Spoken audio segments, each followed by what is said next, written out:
Welcome to Brothers in Beer Podcast, episode 31. Sorry. Episode 31, beer number 4. It actually is beer number 4. It is beer number 4 this week again. This is a baby poop green can. We did not pick this beer out because of the can, although the front's pretty funny. I like it. Yeah. This beer is near and dear to my heart. Near and dear. This is a beer that only comes out this time of year, which actually when I first found out about it, it came out in March. And then shortly thereafter it started coming out in February. And now it comes out in the end of January. This is a seasonal beer, obviously. Bell's Hopslam Ale, double India Pale Ale brewed with honey. This beer has a little bit of a cult following, and they call it Hopslam. You can see that big hop cone just slammed right on that poor dude. This is a strong beer. This is a 10% alcohol by volume. There's a Facebook group called Dayton Beer Geeks. Dayton Beer Geeks. If you guys want to check it out, Dayton Beer Geeks. And what you could do is when you get on there is just every now and then share our podcast or flood us on there because there's a bunch of beer drinkers on there. But I was watching it the other day. It's all the craft beer people. They're all craft. They don't like beer snobs. Yeah, they're all beer snobs. But there's some people, Kenny, I just saw, I was at your house, we had deer chili. Yeah. I like that. You like that? I wore my work shirt again, so to fix it, I put a Brothers in Beer business card over top of my work logo. Taped that bad boy so you don't have to see a bunch of beer mugs and footballs and shit like coming up into my face and coming around my head and growing out of my forehead. That took me it was so hard to edit. I haven't recovered from that yet. I'm sorry. Anyways, on that Beer Geeks, Dayton Beer Geeks Facebook page, we had just I had chili. We had deer chili at your house. Yep. Your wife Jen brought these home from the BP gas station. Gas station with the bar in it. There's a bar in the BP. They serve draft. They have taps. They have wine. They have whiskey. They have wine. They do not have whiskey. No whiskey, just beer and wine. Beer and wine. At a gas station, so you can get drunk and drive home. You can have plenty of gas to get home. Because people don't go to bars and get drunk and drive home. Yeah, but you mainly go to a gas station to get gas for your car. You don't go to a bar to get gas. But anyways, she brought home these Hopslams, and I was like, go to a bar to get ass. Or grass. No one rides for free. No one rides for free. What? That's good. It was good. I didn't know you were going there. But she brought these home, and I found out we were doing the Hopslam. So the next day, I'm just messing around on Facebook, and the Beer Geeks pops up, and the first thing I saw was a guy trashing Hopslam. Which you'll get. He was like, oh, here we go again. Once a year, Bell's comes out with this garbage beer that everybody lines up to get. And the comments on his thing were just, it was a war. These people were going at each other, Kenny. They were like, you don't know what the hell you're talking about. That's good beer. And there's other people like, that's garbage beer. I can name 27 IPAs that are better than that right now. I could probably name quite a few IPAs that are better than this, but that's not the point. There are beer geeks, there are beer snobs, but there are people out there that hate anything once it becomes not necessarily mainstream, but cult-like following. It's like, so there's Goose Island, who is not an independent craft brewery. They're owned by Big Beer. They come out with their we did a Goose Island beer. We did do a Goose Island beer, but they came up every year. They release their bourbon barrel stuff, right?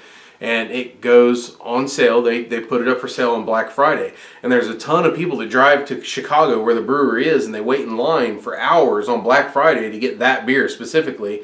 So, of course, it gets trashed because all you people call yourselves beer geeks, and you're waiting in line for a brewery that's been bought out by Big Beer. When you could just go and get Founders KBS when it's 100 times better. It's how snobs are. KBS. Man. People love that KBS. People love that KBS. But once it gets big, they'll hate it too. It is big. Well, I mean, but it's not big beer.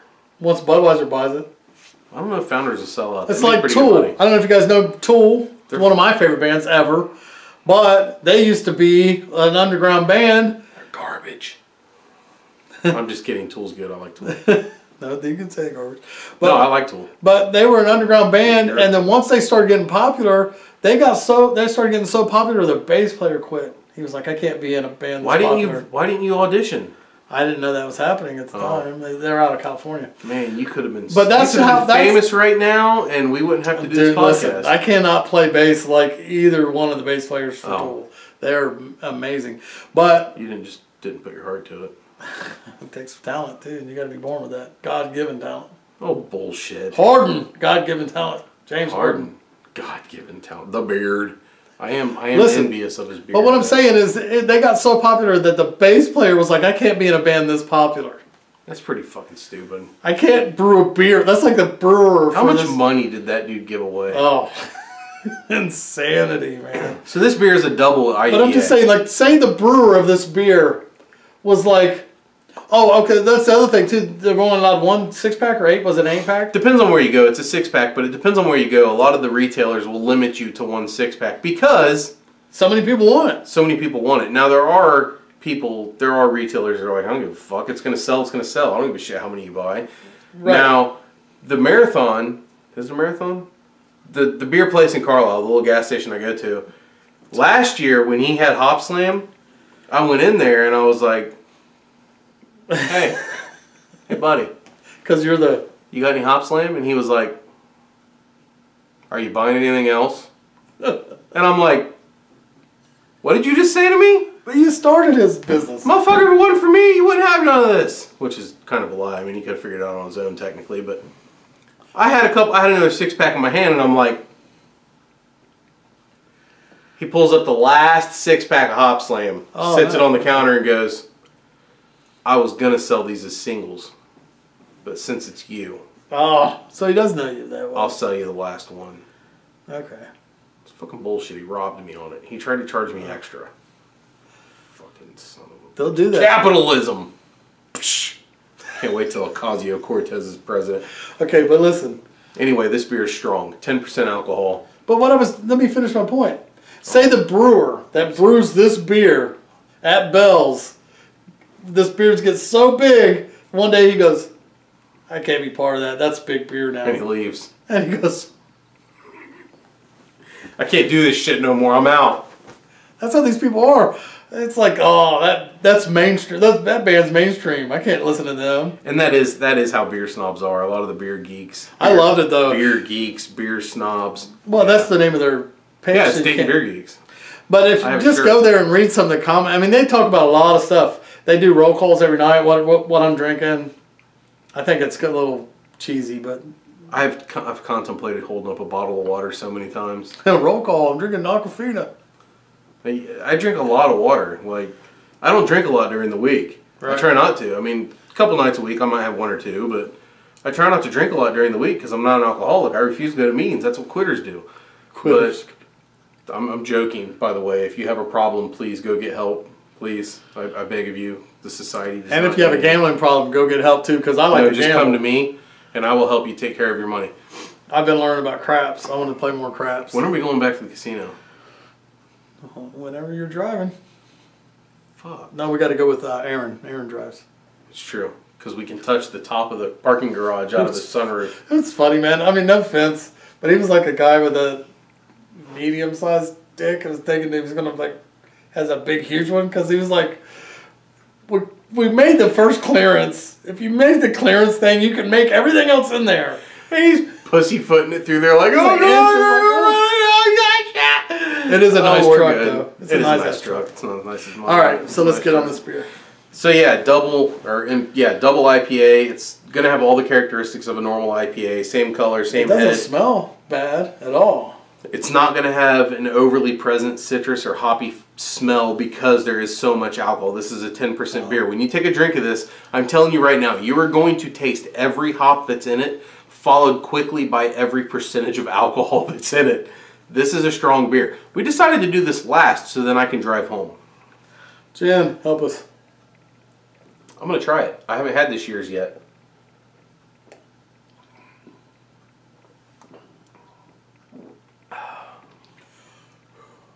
Woo! It came out my nose. The alcohol came out my nose. Not the actual beer itself, just the So I will vapors. say, this year's is better than last year's. Last year's So I don't know what it was about it, but the alcohol was much more pronounced last year. This is much more balanced. I gotta say, this isn't bitter. Like you were saying, double IPA. I'm expecting bitter. What have I always taught you about IPAs, though? The more alcohol, the less it evens out the bitter. It doesn't kill the bitter. Just right, exactly.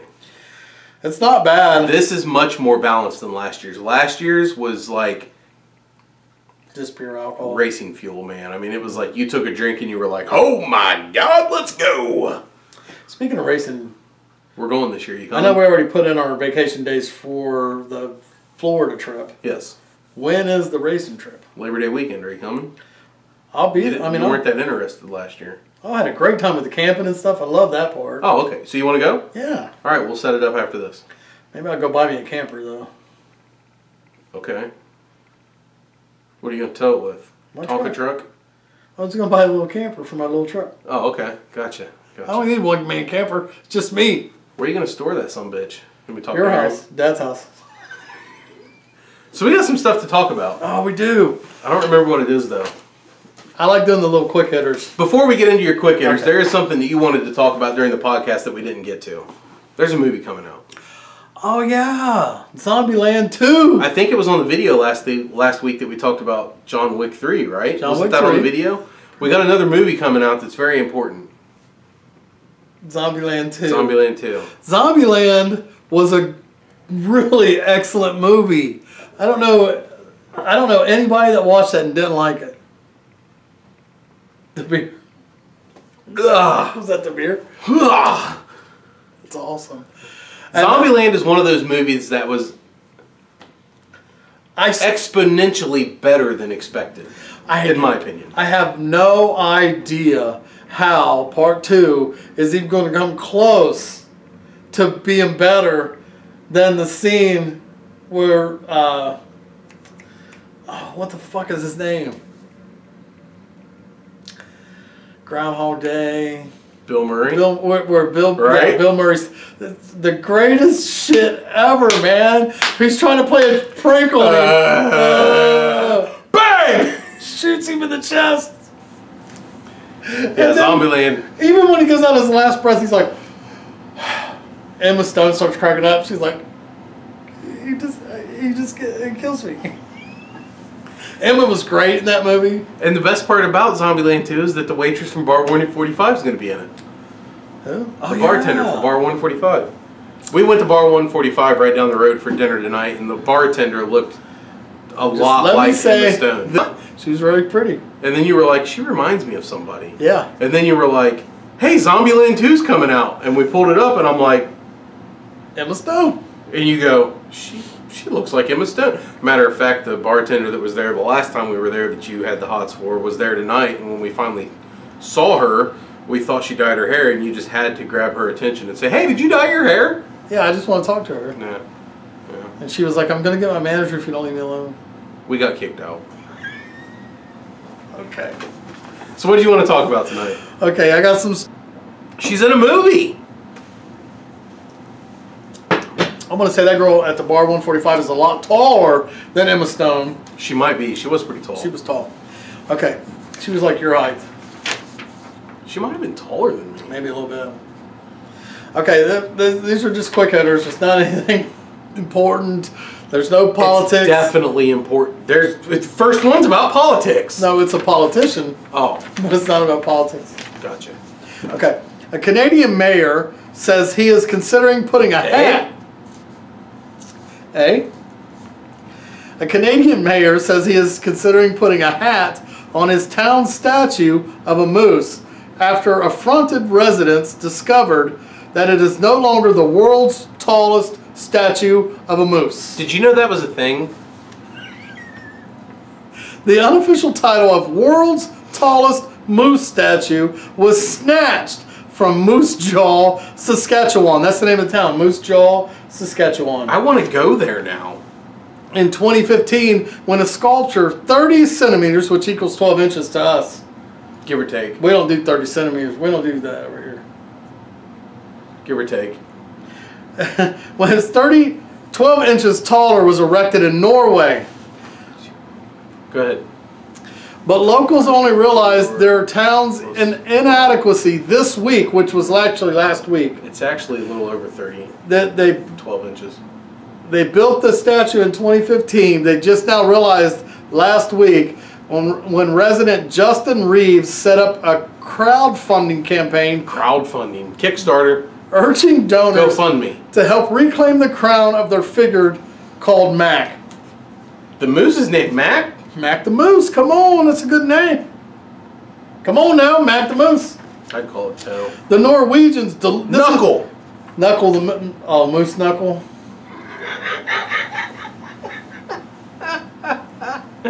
Carry on. Moose Knuckle. You know what that is? Google it. The Norwegians... At work. Images only. The Norwegian... This is a quote, okay, from this Reeves guy. The Norwegians deliberately and intentionally stole the title from us with the creation of Storalgen. Storalgen. An ostentatious chrome moose made to be exactly 30 centimeters taller than Mac. Reeves is pissed, man. Oh, he's furious. We believe it is our duty as Canadians to not stand idly by while our national treasures are insulted with this creation, he added. So,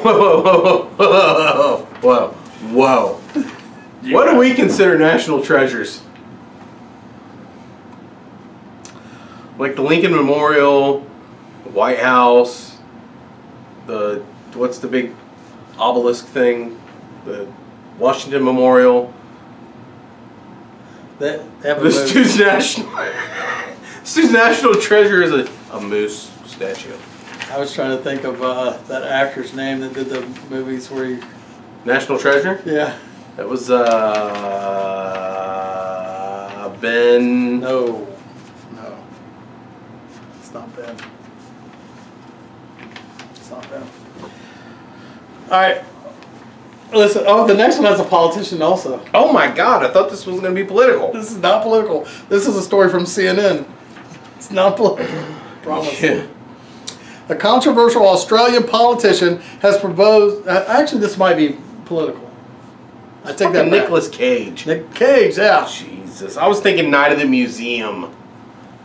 You were thinking Ben Affleck. No! You were thinking Ben Schneider? No! The guy from Dodgeball. The fuck is his name? Oh, Ben, his dad was in, Yeah! King of Queens. That's his dad. Listen, CNN story. A controversial Australian politician has proposed that the county's... Ben Stiller. Ben Stiller. Sorry. No, you're right. I needed to drink a beer anyways. I was thinking to myself, this is going to be a hard story to read without a beer. You want me to read it? I'll read it. Which one is it? Alright, I got it. A controversial Australian politician has proposed that a country's government pay members of the public to kill cane toads in a bid to help curb the invasive pest. I thought we talked about this already. I don't know.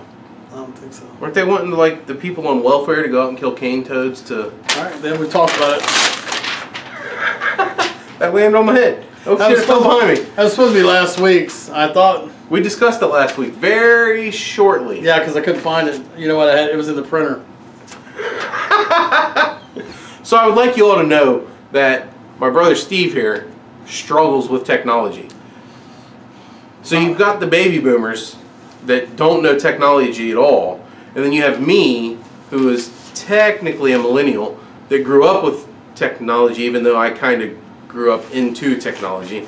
And then you've got him, who's in the middle, that he's still learning. I'm struggling. Alright. My kids know everything about it. I just want to say, once I taught him how to increase the font size on his text when he printed things, because it was all so small, he was like, I can't read this. This is what he ended up with. Hey, one paragraph story takes me 4 pages now to print. That's like size 27 font or some shit like that. Look, I'm old, man. I can't read. I know I look way better. I will say this. That I'm old. I crack on you for being old. I don't think you look 50. Granted, you're 2 years away from 50, but I don't think you look 48 years. I bet in 2 years I look fucking 50. You really think you're going to age that much in 2 years? God, it's going to be a rough 2 years. It's going to be -10 next week. We need to get the fuck out of here, man. All right, then this is a story you brought to my attention. Then we're going to do this one, so I know it's not. London's first nude restaurant. Now, this is the first story I pulled up. This restaurant in London, it was clothing optional, opened in 2015. So last week we did the story about the no pants subway ride, and when I saw this, I immediately thought, "Holy shit, we got to talk about this." Right. Now this is a clothing optional restaurant. Clothing optional.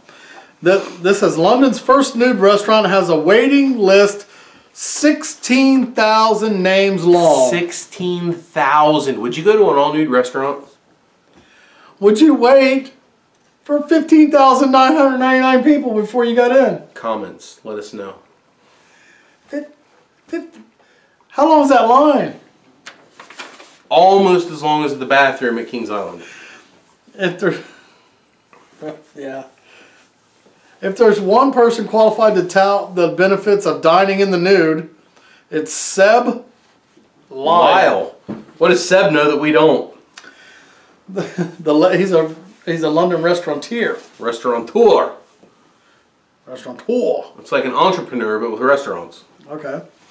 Known for opening some of the city's most innovative dining concepts, eats his breakfast bare-bottomed each morning, assuming he's not cooking bacon. That's a liberating idea. No. If I didn't have a 16-year-old daughter running around my house. I'm sorry. I don't care. Listen, I will maybe topless, maybe pantsless or whatever, but not bottomless. I'm not sitting on my furniture with my ass crack while touching my furniture. I'm just going to throw this out there. Neither one of us are small individuals.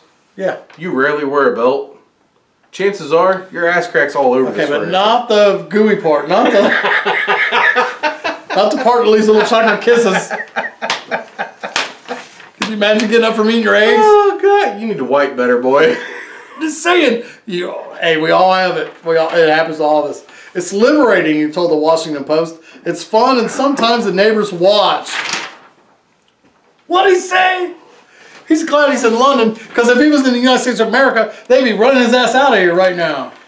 Yeah, so I found this story, but it wasn't about London's. It was about one in Paris. And this one might still be doing well. I don't know. No, because... Oh. It's shut down. They're going to have to redo their whole business. That's a totally different story. You're right. They're two different places. I'm sorry. No, that's fine. I mean, I didn't realize there was another one in the world. I had no idea. But the one I was talking about was in Paris, and it was like it was a big hit. It was a big concept. Like we're gonna open this all nude restaurant. The waiters, waitresses, people, the hostesses, the cooks, they were clothed, by the way. The patrons. It was clothing optional. You didn't have to be nude. They thought it was a big hit, right? They had to close in like 3 months because nobody came. London had a 16,000 person waiting list. Paris? Some people probably came. Wow. Why is this sour cream so salty? That might be why people didn't come anymore. I wonder if the guy that had the back pains went there. And if you don't know what I'm talking about there, you got to listen to the podcast at this Buzzsprout.brothersandbeer. Just go to Buzzsprout. It's brothersandbeer.buzzsprout.com. Yeah. Listen, okay, this guy's a fucking freak, man. This Seb Lyle, when he said sometimes the neighbors watch. Fine. Whatever. It's my home and my space, and that's the kind of space we're trying to create in the restaurant. Our own little space. It will be fascinating what the response is. The space he was talking about is the Bondi, a clothing optional pop-up restaurant. Bunyadi. Scheduled to open in London in June. The response, Lyle said, has been overwhelming, with a waiting list of more than 16,000 names long, and he expects it to grow. In June of 2016, remember that was in 2015. Yeah. London got its first clothing optional restaurant. 40,000 people were on the waiting list. hoping to dine in. However, fast forward to today, and the restaurant has decided to close down and explore different business directions. Nobody wanted to watch his ass eat eggs with his butt on a chair. But it says right here, the Bunyadi opened in June and diners were granted access to the first come, first served basis. The wait list was at over 40,000, and there were even a section of the restaurant dedicated to those who wished to try the food without having to expose themselves. Yeah, but it says fast forward to today. Well, that was right. 2016. This so is in June of 2016, the wait list was 40,000 people, and it died. Less than 3 years later, it's gone. They're closed. Nobody wants to watch you eat your fucking eggs with your ass on a chair. I'm guessing it probably isn't their ass on the chair that's the problem. Or your dingleberries hanging out. That also has something to do with your ass. Your eggs flopping around. Yes, I'd like to order eggs, but not his.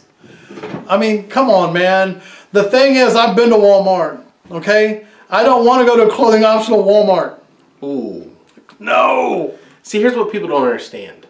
There are clothing optional beaches. There are nude beaches. From what I've heard, and by all accounts, you don't the people you see at those beaches are the people are not the people you want to see at those beaches. So, who do you think went to this restaurant? Some things you can see, and you'll be okay, I guess. But if you're trying to eat like a bacon egg sandwich, and looking at somebody that looks like a bacon and egg sandwich, yeah, just. And then there's the other extreme, right? Like there might be that one drop dead beautiful man or drop dead beautiful woman that walks in, and then everybody in the restaurant while trying to eat's just like, what if old Emma Stone come in there nude? She's alright. I don't think she made either one of our lists. No, she didn't. We need to revisit the list and make it like top 50. I think we should make the top 10. We wouldn't, because that list would be easier. That's true. I already know who my number one is. That you wouldn't? Yeah, I can't remember her name right now, but she's the one from the show Girls on, I think it's on Netflix or whatever, that came out and said that white men don't know what it's like to be attacked. I didn't know that happened, but I'll tell you right now, when I was in junior high school at Fairview, I got chased home 3 times by African American gentlemen and surrounded and beat down because I was white and I had long hair. I know that's I can vouch for him. I remember him having long hair. Granted, I was 4, but I took 3 beat downs by a group. It's 3 separate occasions because I was white with long hair. Stop it, Steve. Just saying. stop, all right? I went to Dayton Public Schools. You don't know what it's like. I know you guys did too. You don't know what it's like, all right? You don't get it. I don't know what their plight was, but I know what mine was. Right? You were never a slave. Can I say polite? Polite? Plight. You're not very polite. Oh, plight. Gotcha. I know what their plight was. Do you? Do you? Well, I've heard. Do you? I've read about it. All right. I think this is a good time to end this video. What do you think? All I know is Steve ate all the candy. This football is a candy dispenser. It used to have Skittles in it. Skittles. Twix. Twix. Damn. It needs Reese's Pieces. Yeah. So we're doing our weight loss challenge still, and Steve isn't doing so well. I didn't weigh myself this week because I had a bad week. I gained back. I'm 1 pound. Now I'm 1 pound down. I was 6 down. I'm almost certain I did not gain 10 pounds. God, you guys, hopefully I'm not letting you down. I'm definitely letting me down. But I took Kenny out to dinner tonight to eat garbage food. He did. And I'm still going to beat him. I got a plan. All right, guys. Thanks for watching. We appreciate it. Podcast. Hit the subscribe button. I think it's going to be over there. Check us out, brothersandbeerpodcast.com, brothers_in_beer at yahoo.com. Please. And please listen to the podcast, guys. Please. Google it, Brothers and Beer Podcast. You'll find us. We appreciate everything. I'm not begging. I'm just saying, please. I'm not going to beg at all. Go fucking listen. Please. Love you guys. Just gotta give it a second so we can cut it.